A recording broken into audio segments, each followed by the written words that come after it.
Mi è arrivata la nuova Elvis Box da Sophie & Toffee. Per chi arriva per la prima volta sul mio canale, io parlo principalmente di resina e vi do anche consigli per gli acquisti, come ad esempio le box di Sophie & Toffee, perché di solito ci sono dei progetti che si possono realizzare dall'inizio alla fine con quello che si trova all'interno della box. Questa è una premium box, cioè ha più cose rispetto alla box regolare, e di solito mi arrivava nera, però siccome in più persone abbiamo chiesto di cambiare colore, in teoria questa è di un altro colore. Vediamo un po' se riesco ad aprire questo pacco. Wow, è fucsia, infatti io avevo proposto di metterla fucsia, infatti mi è arrivata proprio fucsia e sono felicissima, anche se so che ci sono altri colori tipo l'arancio. Allora, la apro. Deve essere una box veramente favolosa. Ho già visto 2 progetti che vorrei fare. Allora, questa è la presentazione della box, ma non voglio leggere. Il tema è Aurora Snow Valley, bellissima deve essere. Allora, c'è questa resina UV che c'era anche in una box passata, ma l'hanno rimessa perché si vede che è una buona resina. Deve essere un articolo premium questo. Nelle premium Elvis box di solito ci sono più articoli rispetto alle box regolari. Comunque questa è made in Japan. Benissimo. Poi cosa vedo? Allora, uno stampo, un mega stampo. Questo qui è parte di altri stampi che poi sicuramente ci saranno dentro. Questo praticamente è solo un cubo praticamente, ma dopo vi spiego perché. Questo è un delfino, semplicemente proprio già fatto e confezionato. Poi togliamo tutte queste cose.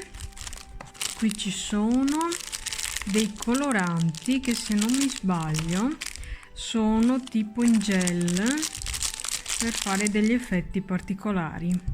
Vedete, degli effetti tipo aurora. Poi qui vedo della resina epossidica che è appunto crystal, 50 grammi e 50.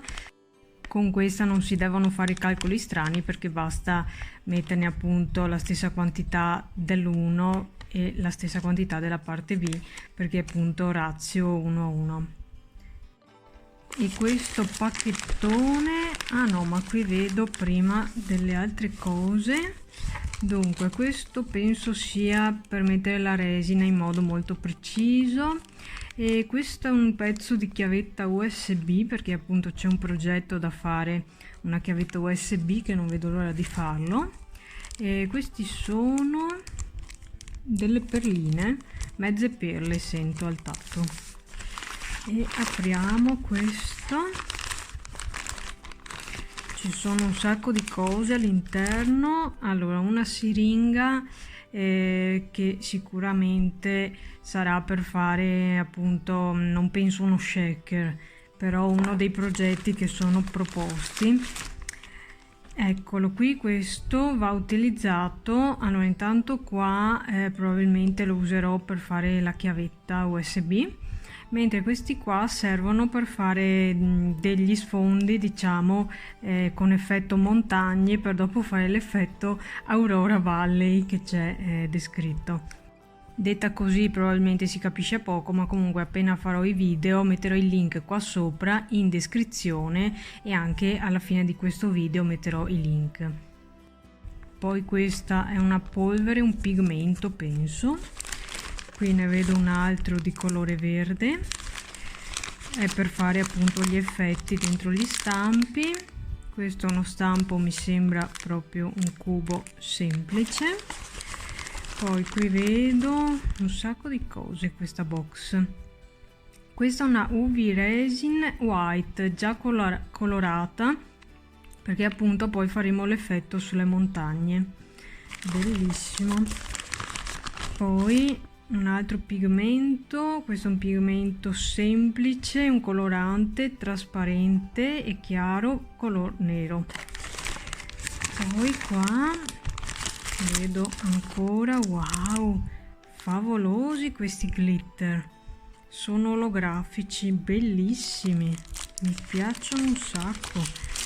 E poi ancora bellissimi anche questi, si assomigliano, però questi qua mi sembrano più sul nero, mentre questi sono più sul bianco, più chiari. E poi sento un altro stampo, ah, questo qui, no, allora questo va benissimo da abbinare, vedete, a questo cubo, e quindi questo qua è lo stampo adatto per fare appunto l'effetto montagna e poi fare il cielo. Non vedo l'ora di fare questi progetti. E questi piccoli, allora, che non capivo, credo siano proprio da abbinare con questo più piccolo, quindi se si vuole si fa il progetto con questo più grande oppure in versione più piccola. Gli articoli premium di questa box sono questa resina UV che immaginavo e questi 3 pigmenti per fare l'effetto aurora boreale. E poi leggevo adesso che questi 2 pigmenti sono glow in the dark, cioè si illuminano al buio. Una box davvero molto particolare, non vedo l'ora di fare i progetti, almeno 2 progetti di quelli che hanno proposto, e non appena li farò vi metterò i link anche qui alla fine del video. Mi raccomando, iscrivetevi al mio canale così non vi perderete nessun tutorial. Ciao!